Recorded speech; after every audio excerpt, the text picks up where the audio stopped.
Hello there everyone. Today we're going to be talking about the economics of card games, namely asking, is Magic the Gathering Arena more free-to-play friendly than Hearthstone? And as we go through today, I have tried to make this video sort of as concise but also as comprehensive as possible. So far I have 6 or 5 pages of A4 notes about this video, so it could get kind of long, but as we go through this video today, we're going to learn something about real-world economics through card games, namely the idea that it's actually really hard to sort of objectively analyze something, even if you think it should be quite a simple thing to do. So here our question does seem quite simple to begin with. Is Magic the Gathering Arena more free-to-play friendly than Hearthstone? You wouldn't think that there is much room for opinion or subjectivity in this, but as we're about to find out, there are a lot of different interrelated and complex systems at play here, and it means that we're going to have to come to some value judgments about what exactly we mean about different things as we go through trying to answer this question. So let's start by trying to define some of the things that we're talking about. First up, let's start by defining what exactly we mean by free-to-play friendly. Now, free-to-play of course means not spending money on the game, but what does it mean to be friendly towards that kind of play style? Well, I'd consider it to mean that without spending money on the game, you can still have fun, and by investing enough of your time, you can eventually get to a point where you're having a pretty comparable experience with those people that did spend their money on the game. But then that leads to another question, because I said that a free-to-play friendly experience means that you can have fun without spending money. What does it mean to have fun in a card game? What is it that makes card games fun? Now again, this is just my opinion, but here I'd say that fun in a card game comes from playing with a deck that has a chance of winning by being able to outmaneuver, out-strategize your opponents. And that means you need the ability to build a deck that can win games. So what I'm saying here is that card acquisition is perhaps the most important aspect that makes a game free-to-play friendly. So let's talk about all the different ways in which you can acquire cards in Hearthstone and in Magic the Gathering Arena.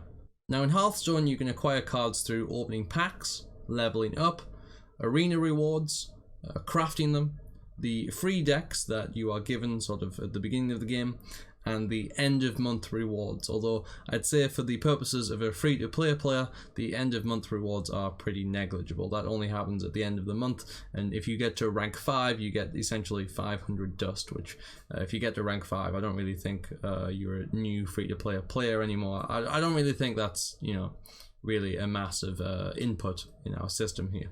As for Magic the Gathering Arena, we've also got opening packs, we've got quests that grant cards, event rewards, the limited game modes, the free decks given to you at the beginning of the game, just like with Hearthstone, the crafting system, and the vault. Now, the vault only opens when you collect duplicates of cards, so again, not really something that I consider a big input for the free-to-play player. Also, I'd say that's negligible. So we can kind of say the vault and the end of month rewards sort of cross each other out. They negate each other. So let's look at those methods of card acquisition in a bit more detail, and let's start with packs, because packs are, after all, kind of what we associate with card games. They are the quintessential mode of acquiring cards in card games. Now in Hearthstone, each pack that you open up contains 5 cards, and one of those is guaranteed to be a rare. Now in Magic the Gathering Arena, each pack that you open up is guaranteed to have 8 cards in it, and one of those cards is also guaranteed to be rare. But it would be a bit of a misnomer to say that the guaranteed rare in a Hearthstone pack and the guaranteed rare in a Magic the Gathering pack have an equal value, because the games use different rarity systems. So in Hearthstone, the rarity for cards goes common, rare, epic, legendary, and some of those terms have been borrowed from Magic the Gathering but shifted slightly to kind of hide what they mean. So in Magic the Gathering Arena, our card rarities are common, uncommon, rare, and mythic rare. And when we put it like this, the rare of a Hearthstone pack looks more like an uncommon from Magic the Gathering, and a rare from Magic the Gathering looks a bit more like Hearthstone's epic. So I think it would be fair to say that when you open a pack and you get a guaranteed rare in Magic the Gathering, really that's more like getting a guaranteed epic than it is getting a rare in Hearthstone. So pack for pack, you're getting more cards in your Magic the Gathering pack, and also those cards are likely to be stronger because the guaranteed rare is worth more in Magic the Gathering than a guaranteed rare in Hearthstone. However, it is worth noting that in Hearthstone you can get multiple rares or multiple epics or even sometimes multiple legendaries in the same pack, whereas you can't do that in Magic the Gathering. The rarities are fixed. You're always going to get 5 commons, 2 uncommons and 1 either rare or mythic rare. But that means nothing if packs are priced differently between the games. So, are they? A Hearthstone pack costs 100 in-game gold, whereas a Magic the Gathering Arena pack costs 1000 in-game gold, so the prices are effectively multiplied by 10. Now, the main way of getting gold inside these games is through quests, so are the quest rewards also multiplied by 10 for Magic the Gathering Arena? Well, actually, yes. Fortunately, the quest system between Hearthstone and Magic the Gathering are actually very similar. Just like in Hearthstone, Magic the Gathering adds 1 daily quest per day, up to a maximum of 3, and you can re-roll these quests. Magic the Gathering's packs are always worth either 500 gold or 750 gold, whereas a Hearthstone quest can be worth anywhere from 40 gold to 100 gold. So let's talk about averages. The average quest value in Hearthstone is around 53.8 gold, while the average quest value in Magic the Gathering Arena is around 726 gold. So if we divide that by 10, we get 72.6 gold, so we can compare those numbers side by side, 52.8 and 72.6. That means Magic the Gathering Arena's quests are essentially worth more, and buying packs which are already better is easier. Plus, quests are generally easy to complete. Also, it's worth mentioning daily wins here. So in Magic the Gathering Arena, every win that you get per day gives you a reward up to a maximum of 15 wins, and at 15 wins you would have received 750 gold plus 6 cards. Individual card rewards is what they're called. Now in comparison, in Hearthstone, 15 wins would only net you 50 gold, which is sort of half a pack, roughly 500 gold in Magic the Gathering Arena terms. So you're getting more in Magic the Gathering Arena, although it is worth mentioning that the cap for Hearthstone is actually high. The cap would be at 30 wins, and at that point you would get 100 gold, but none of those are individual card rewards. So I think it's fair to say here that Magic the Gathering Arena has Hearthstone beat on packs. The packs contain more cards, those cards are generally better, and it's easier to buy those packs. But let's look at the other methods of card acquisition and see if Hearthstone beats Magic the Gathering Arena in those regards. So firstly, let's talk about event rewards, and these are something that Hearthstone sadly doesn't really have. In Magic the Gathering Arena, events are sort of like permanent heroic tavern brawls. You pay in an amount of gold or the premium currency gems, and you get to compete with the chance of winning more cards, more gold, and more gems. Now for best of 1 matchups, the break-even point on gold is 4 wins, and for the best of 3 matchups, the break-even point is 2 wins. Those are the points at which the amount of gold that you put in is the amount of gold that you'll get back. On top of that, you'll also be earning some cards, which are sort of extras on top of the gold. Good players can farm these events much more easily than Hearthstone's Arena. And speaking of which, let's talk about Limited.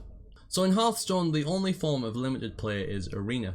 Players build 30 card decks by choosing 1 of 3 cards over and over again until they've got 30. Limited is great when you have no collection because it puts all of the players on a very similar playing field. Everyone has access to the same sort of cards.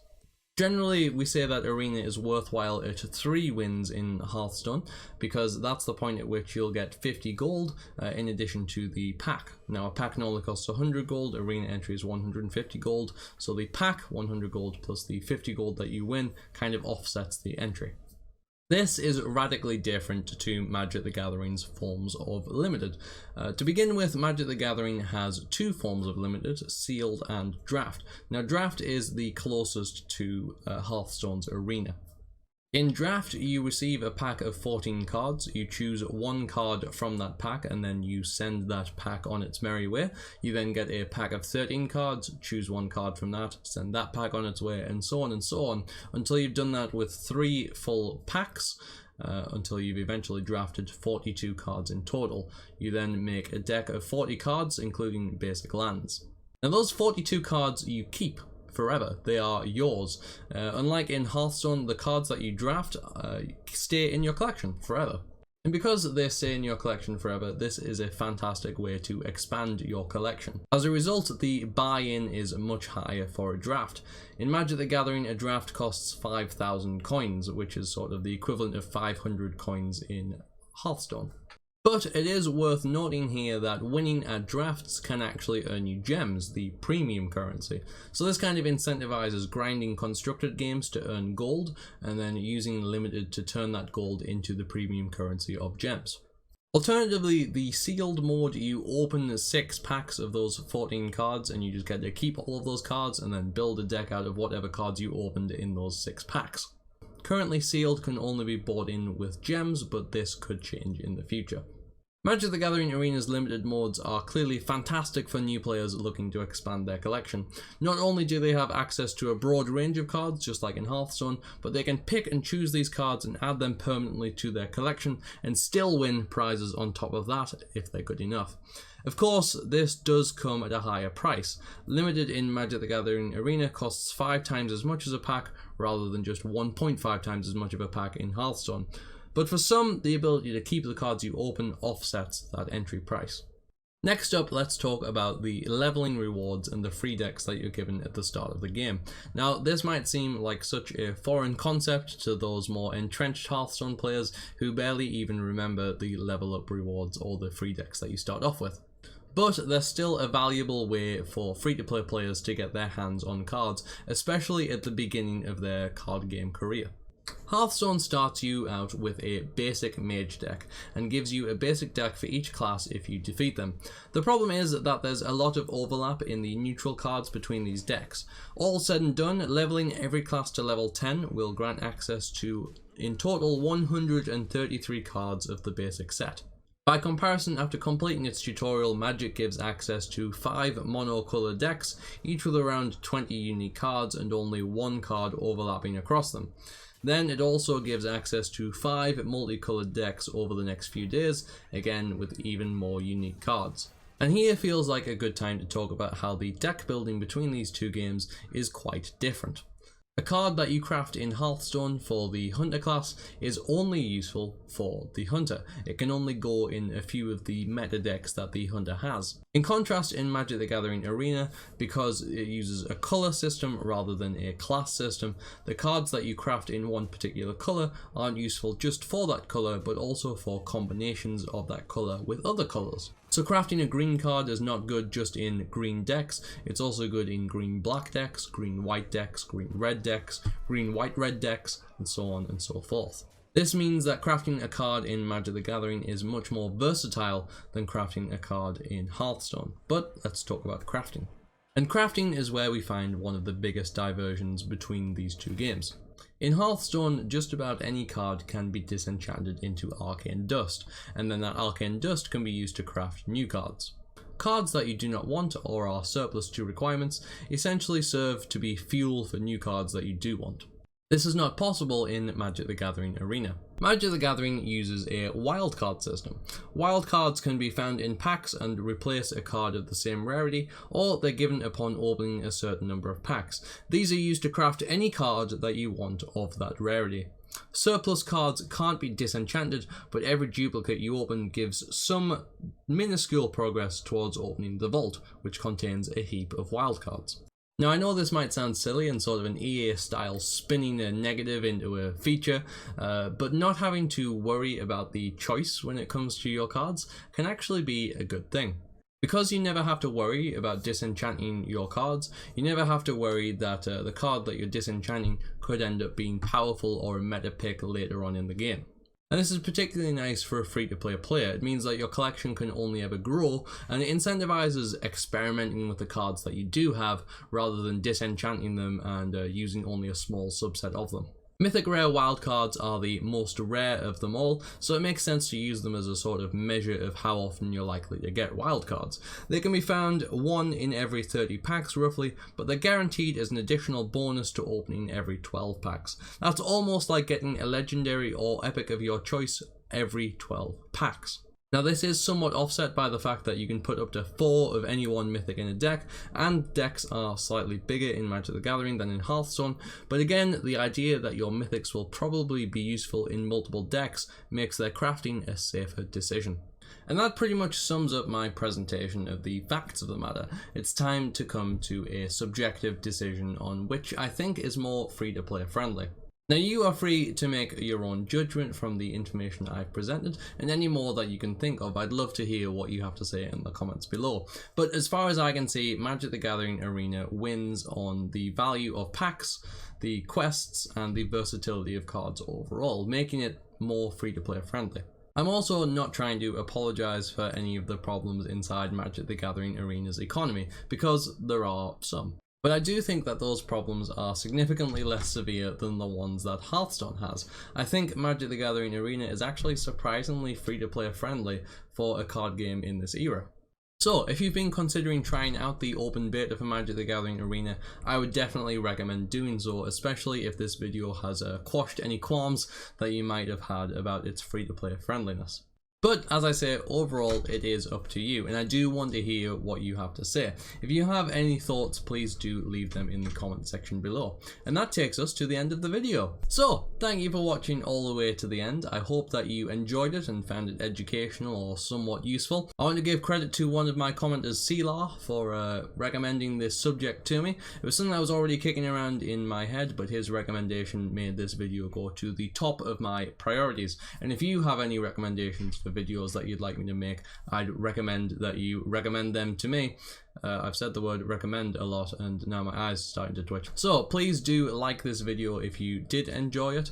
Consider subscribing if you would like to see more card game based content, and if you would like to help me grow, then please share my video anywhere you feel like it. Send it to your friends if you think they would be interested, put it in a Facebook group, tweet about it, post it on a subreddit that you think would enjoy it. Absolutely anything. Sharing my video is the biggest thing that you can do to help me out if you want to see me grow, and I want to see me grow, and I hope that you share that dream with me.